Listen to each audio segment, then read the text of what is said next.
Allez, bonjour de nouveau pour cette petite vidéo de coup de gueule de Jérôme.com.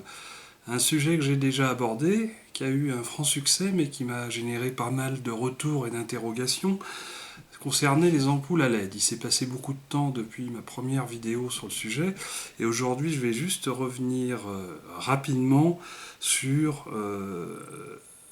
tout un tas de questions qui m'étaient posées.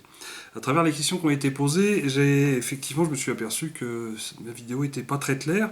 Certains utilisent ces vidéos simplement parce que, avec une question, comment je peux monter telle ampoule sur telle voiture de tel modèle. Bon, c'est pas l'objet de la vidéo. Aujourd'hui, c'est plus une présentation générale.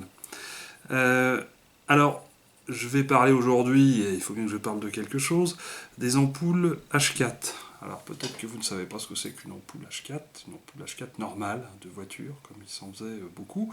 Alors bien sûr, aujourd'hui, si vous avez une voiture récente avec des ampoules à LED, un éclairage à LED, vous pouvez tout de suite arrêter et passer à la vidéo suivante. Pour ceux qui ont des voitures un peu plus anciennes, par exemple comme la mienne, et puis si vous avez une voiture sur beaucoup de citadines, sont montées des ampoules H4. Alors qu'est-ce qu'elles ont comme particularité ces ampoules H4? Eh bien en fait, dans la même ampoule, vous avez à la fois le filament qui sert au code et le filament qui sert au phare. Ah, désolé, pour les plus jeunes, j'aurais dû dire feu de croisement, feu de route. Et tout ça dans la même ampoule et dans la même optique. Voilà, donc aujourd'hui c'est un petit peu le sujet. Alors si vous prenez le temps de regarder en détail, en sortant une ampoule de votre boîte d'ampoule, si vous en avez une, comment c'est fait, on remarque qu'il y a deux filaments. Et si on regarde bien, les ampoules sont montées comme ça, on remarque qu'il y a un petit filament vers l'avant qui est monté avec un réflecteur qui permet de renvoyer la lumière vers le haut, qui est le filament de code ou feu de croisement. Alors me direz-vous, vers le haut, que dit-il? C'est plutôt vers le bas qui veut dire. Non, c'est bien vers le haut. La lumière part vers le haut dans la petite ampoule, et ensuite elle est réfléchie sur le haut de la parabole, et donc on part du bas, on va en haut, et la parabole la réfléchit. La parabole, la forme du phare permet de renvoyer la lumière. Voilà. Et puis vous avez un filament qui n'a pas du tout de réflecteur, qui est à l'arrière, qui est le filament de phare.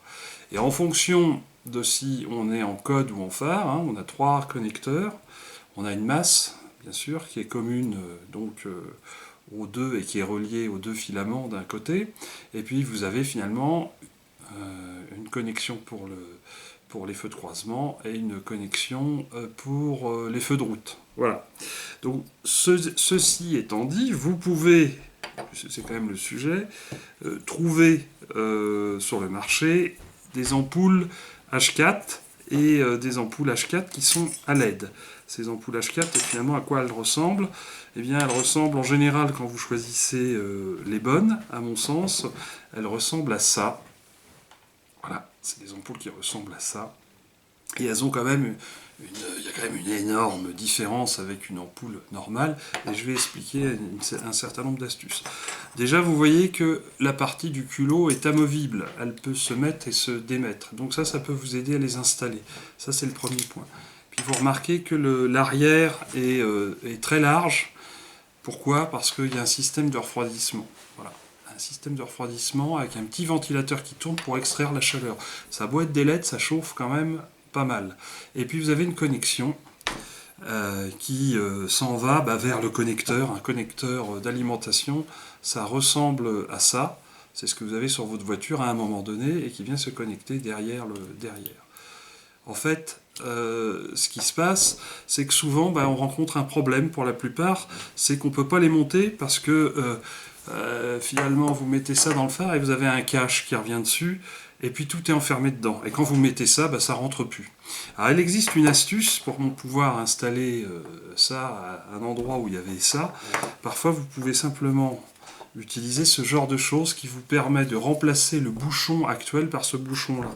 Et finalement, vous refaites l'étanchéité du phare à travers ces bouchons-là, puisque le diamètre intérieur correspond finalement à un diamètre, le diamètre extérieur le diamètre de ces ampoules extérieures, et ça permet de repasser dedans. Voilà, donc c'était juste une petite vidéo assez courte pour expliquer ça. Et surtout, dans la prochaine vidéo, je pense qu'elle vous intéressera parce qu'on va comparer directement l'éclairage en direct de ces deux ampoules. Et vraiment, on va faire une vraie comparaison pour comprendre ce qui se passe. Une dernière chose sur ces ampoules à LED, normalement, c'est pas homologué sauf pour certaines ampoules Philips et pour certaines voitures et surtout très peu de voitures. Donc ça ne fonctionne pas. Quand vous passez le contrôle technique avec ce genre d'ampoule, vous êtes normalement recalé. Parce que, pourquoi? Alors c'est simple, hein, c'est pas que c'est interdit, mais le souci de ces ampoules à LED, c'est que vous remarquerez que ce qui est clair, c'est une petite plaque jaune, et que ça fait finalement, ça se focalise mal dans le phare, alors que sur une ampoule classique, c'est un trait, hein, c'est un filament qui est bobiné, et la source de la lumière, finalement, c'est un trait, alors que là, c'est une plaque, et puis vous remarquerez qu'en plus, c'est pas tout à fait comme ça que ça marche, hein. Il a fallu que je détaille comment ça fonctionne. Il y a une plaque de chaque côté qui est alimentée derrière pour les phares et devant pour les codes avec un petit bec de canard. C'est celle-là qu'il faut utiliser pour focaliser la lumière des codes vers le haut. Voilà. Mais dans la prochaine vidéo, ça va me demander un peu de préparation. Je vous ferai voir une comparaison directe entre ces deux choses et je vous expliquerai pourquoi c'est bien, mais malgré tout, vous pouvez quand même pas les monter, ou alors vous faites comme moi, vous pouvez les monter, monter ça pour le contrôle technique, et puis remonter ça. Si c'est pas éblouissant pour les autres personnes en face, essayez de monter ça. Mais finalement, les ampoules à LED, ça éclaire bien, mais ça éblouit souvent beaucoup. Et c'est pour ça que c'est un problème. Allez, à bientôt pour un autre coup de gueule de Jérôme.com. Salut!